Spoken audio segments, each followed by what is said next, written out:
what a skin is in a video game? Oh, yeah. Okay, yeah. So basically it's something that typically, like, the popular game right now is Fortnite, where you can buy a skin, which is just you make your player look cooler.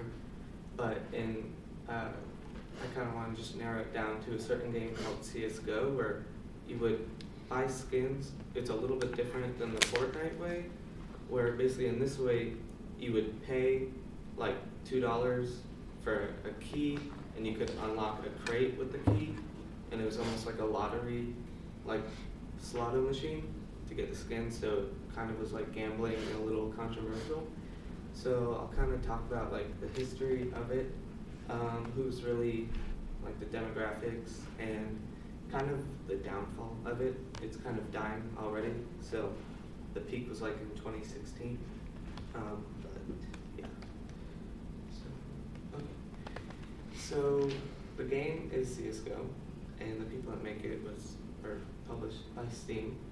But Valve in 2013, the official release notes was for an ARMS deal update, where you can buy a key, and buying the key will allow you to open up a crate and officially support like pros, and the money that you buy will be used to support like the pro matches.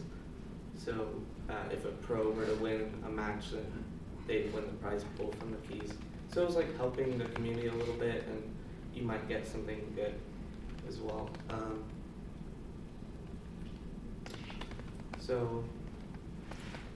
But it kind of started out a little bit controversial. I wrote humble beginning with a question mark because it didn't really start out very well, but it kind of, what it ended up makes how it started seem good, or kind of normal in a way.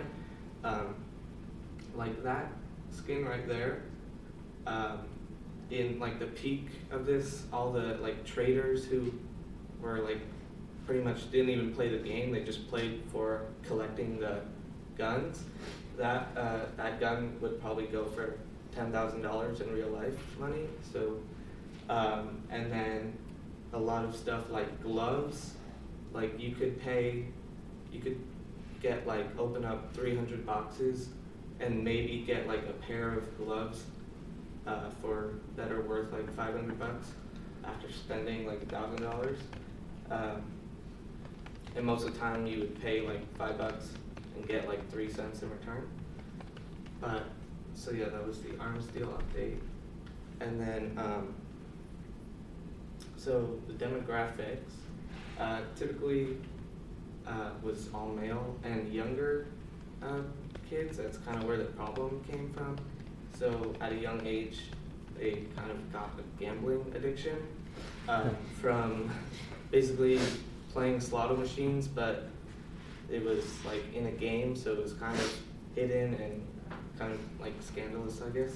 But I mean, personally, from putting in like, I used to play this game a lot, so like I think I had over 700 hours, which sounds really lame saying out loud, but I think I probably played like thousands of games, or not thousands, hundreds of games, and maybe had 1 or 2 girls that were in the game. And typically the age was from like 15 to maybe to the 30s. Also,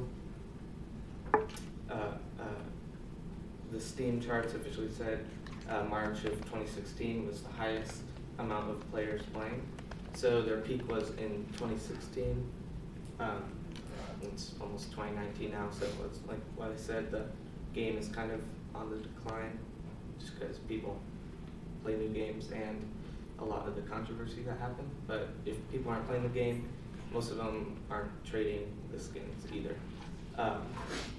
Also, I put the YouTube signal here because a lot of people that were into this game and trading the skins especially were also into YouTube. So you could find videos on YouTube with millions of views of saying I unboxed a rare skin, I got a knife or whatever from a crate, and that was really fun to watch, I guess. But that's kind of where a lot of the scandal came in with YouTube, was when Um, so does anyone know like the Pete Rose kind of situation where he bet on himself and then lost on purpose to get lots of money?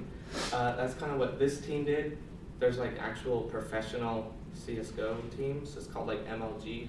Like it stands for Major League Gamer, which is kind of dumb, but they bet against themselves and lost on purpose to get skins. So obviously other people that bet kind of got screwed over by them, so they got banned. And Andy Chalk from PCGamer.com said 7 players have been officially banned from partaking in any more tournaments. The iBuyPower Power team was one of them, and then other YouTubers who were part of the demographic made their own gambling sites, and then would put in like 5 cents and win like $1,000. But they were the CEOs of the site; they owned it. So then kids would see it, and these are like younger kids who wanted to play the game and would just actually just steal their mom's credit cards and buy the skins and waste all the money because they saw the people playing and winning, but really they just raped the site. And then, yeah, so that's pretty much it. If you want to learn more, there's a YouTuber named H3H3 who kind of like broke the whole case and really like exposed these people. So yeah, that's pretty much it.